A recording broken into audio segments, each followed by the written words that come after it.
Hai, perkenalkan saya Natasha, CEO dari Renewable, lingkungan bersih, fashion otentik. Di sini kami mempunyai visi dan misi, yaitu melestarikan dan juga menjaga alam di Indonesia dari pencemaran terhadap lingkungannya. Kami mencoba mengembangkan inovasi eco-printing dengan memanfaatkan daun-daun atau bunga yang sering kita temui di jalan agar menjadi produk yang dapat dipakai dalam kehidupan sehari-hari yang pastinya sangat berguna. Hal itu merupakan upaya kami untuk meningkatkan kesejahteraan rakyat dan menumbuhkan kerajinan eco-print yang nantinya akan terus dikembangkan ke depannya. Kami juga ingin meningkatkan kualitas dari sumber daya manusia yang ada untuk terus membantu inovasi ini dan terus memunculkan ide-ide yang tidak ada habisnya dengan produk yang akan kami pasarkan. Nantinya kami dapat memperluas jaringan kerja pada bidang industri dan juga menjadi peluang kerja yang baik. Kita sama-sama tahu masalah yang sedang kita hadapi hari ini. Kalian pasti malas kan melihat faktor cuaca yang tidak menentu. Kadang hujan, kadang panas, yang dapat membuat daun-daun dari pohon jatuh ke area rumah kalian. Alhasil dapat menyebabkan sampah daun menjadi berserakan yang membuat lingkungan menjadi kotor. Tidak hanya itu, daun-daun yang gugur kalian bersihkan dengan cara yang salah, seperti dibakar dan dibuang ke selokan. Hal ini sebenarnya dapat menimbulkan terjadinya pencemaran lingkungan. Dan yang terakhir, kurangnya pengetahuan masyarakat dalam pemanfaatan sumber daya alamnya. Dari kasus ini, kurangnya pengelolaan sampah daun-daun kering yang ada di masyarakat, sehingga hal ini dapat menimbulkan suatu kerugian bagi masyarakat itu sendiri. Maka dari itu, kami hadir menyediakan solusi untuk Anda, yaitu dengan melakukan daur ulang sampah daun, menjadikan suatu kerajinan yang bernilai jual tinggi dengan menjadikannya sebagai eco-print pada kain dan menjadikannya tampilan modis masa kini. Hal ini dapat membuka lapangan pekerjaan yang baru bagi masyarakat, sehingga mereka tidak lagi kesulitan dalam mencari pekerjaan. Bagi mereka yang tidak memiliki keahlian khusus, mereka juga dapat bergabung di dalamnya. Tujuannya dilakukan ini untuk saling menjaga lingkungan agar tetap bersih. Tidak hanya itu, Hal ini juga bertujuan untuk meringankan tugas dari Dinas Lingkungan Hidup dan Kebersihan, yang dimana hal ini dilakukan untuk mengurangi pencemaran lingkungan dan timbulnya bencana alam seperti bencana banjir. Kenapa harus sekarang?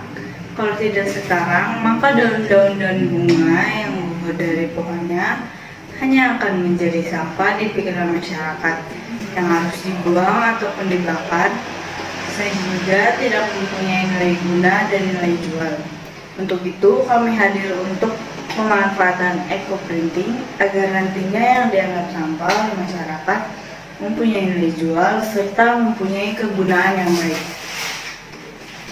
Limbah dari produk kami juga akan dimanfaatkan menjadi pupuk kompos sehingga tidak dibuang begitu saja. Hasil dari kerajinan ini akan kami pasarkan juga ke beberapa negara untuk terlibat dalam fashion mereka. Kedepannya kami akan terus memunculkan inovasi-inovasi yang menarik dalam dunia fashion.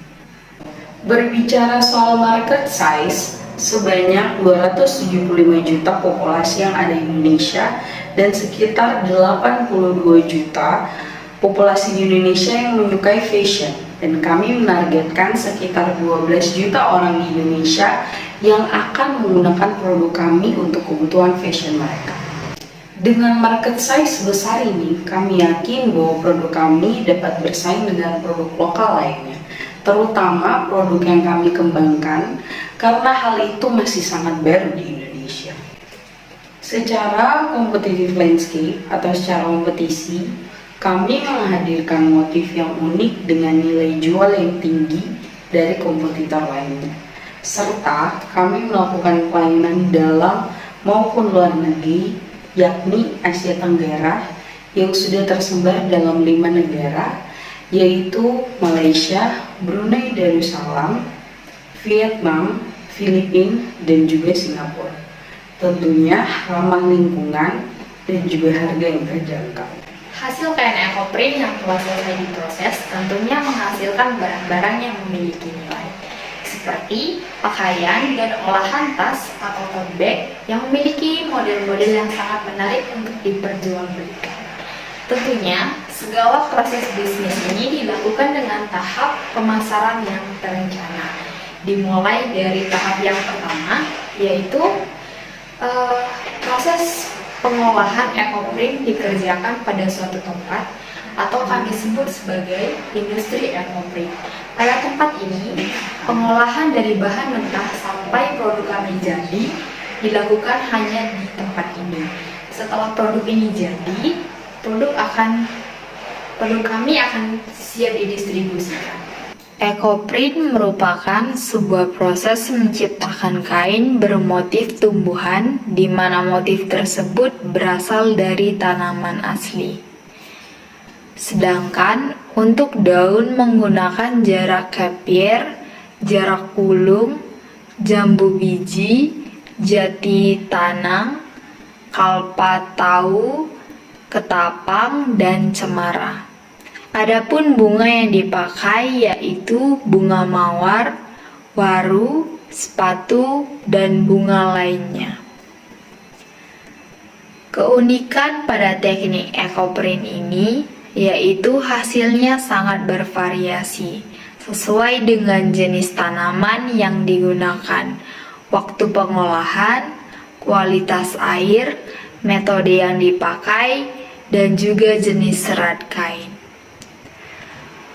Pada proses ekoprint ini dikenal 2 teknik pewarnaan, yaitu teknik iron blanket dan teknik bonding. Adapun langkah-langkah pembuatan ekoprint sebagai berikut.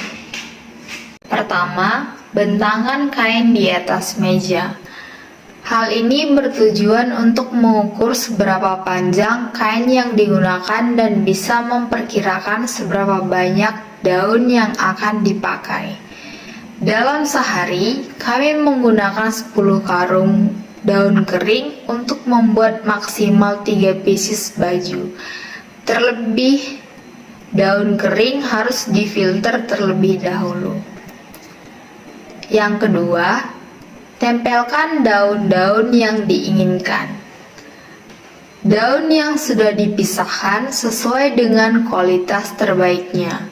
Langkah selanjutnya yaitu menempelkan dedaunan dengan rapi serta memperhatikan jarak antara satu sama lain supaya lebih rapi. Langkah yang ketiga, pukul dengan palu hingga warna daun menempel di kain. Tujuannya yaitu untuk memberikan corak atau motif yang ada pada daun untuk baju. Tiap daun memiliki motif yang berbeda, maka dari itu, pada proses ini memerlukan palu untuk menekan daun agar bisa tertempel pada kain. Langkah yang keempat, angkat secara perlahan daun tersebut. Setelah daun menempel dan muncul motif pada kain, maka daun diambil secara perlahan. Langkah yang kelima, jemur kain hingga kering. Kain yang dapat motif selanjutnya dijemur di bawah terik matahari selama 2 hari, agar motif yang muncul tidak pudar. Langkah yang keenam, rendam kain dalam air campuran tawas. Selanjutnya, kain direndam pada air yang telah dicampur tawas agar motif muncul tidak pudar dan menempel lebih lama.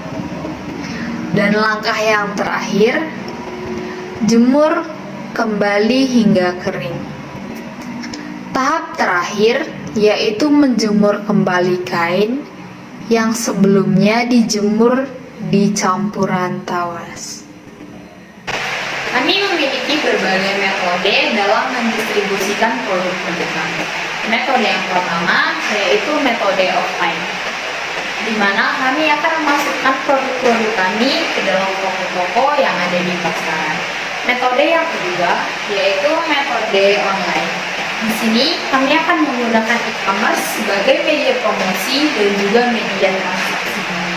Dan yang ketiga yaitu dengan mempromosikan dan memasarkan produk-produk kami ke kancah internasional, tentunya dengan mengekspor produk-produk tersebut. Tentunya bisnis ini dapat berjalan dengan adanya media penunjang dalam mengenalkan produk kepada konsumen. Media platform media sosial merupakan media utama kami sebagai media promosi dan juga media transaksi. Pada tahun 2020, kami memulai bisnis ini.